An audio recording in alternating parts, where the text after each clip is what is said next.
Chapter 4.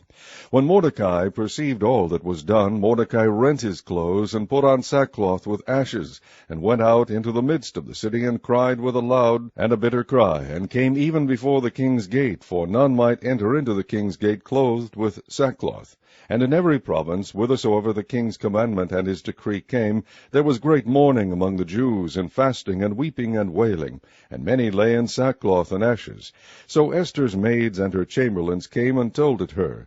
Then was the queen exceedingly grieved, and she sent Raiment to clothe Mordecai, and to take away his sackcloth from him, but he received it not. Then called Esther for Hatach, one of the king's chamberlains, whom he had appointed to attend upon her, and gave him a commandment to Mordecai, to know what it was, and why it was.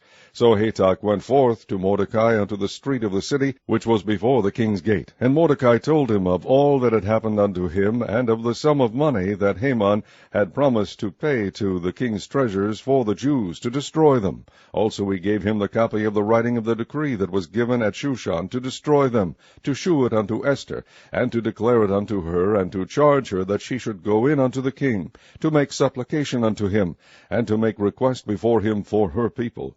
And Hata came and told Esther the words of Mordecai. Again Esther spake unto Hatach, and gave him commandment unto Mordecai. All the king's servants and the people of the king's provinces do know that whosoever, whether man or woman, shall come unto the king into the inner court, who is not called, there is one law of his to put him to death, except such to whom the king shall hold out the golden scepter, that he may live. But I have not been called to come in unto the king these 30 days. And they told to Mordecai Esther's words.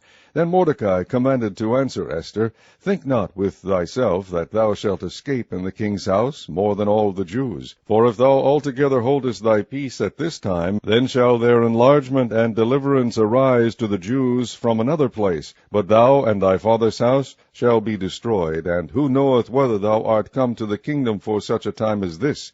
Then Esther bade them return Mordecai this answer, Go, gather together all the Jews that are present in Shushan, and fast ye for me, and neither eat nor drink 3 days, night or day. I also and my maidens will fast likewise, and so will I go in unto the king, which is not according to the law, and if I perish, I perish. So Mordecai went his way, and did according to all that Esther had commanded him.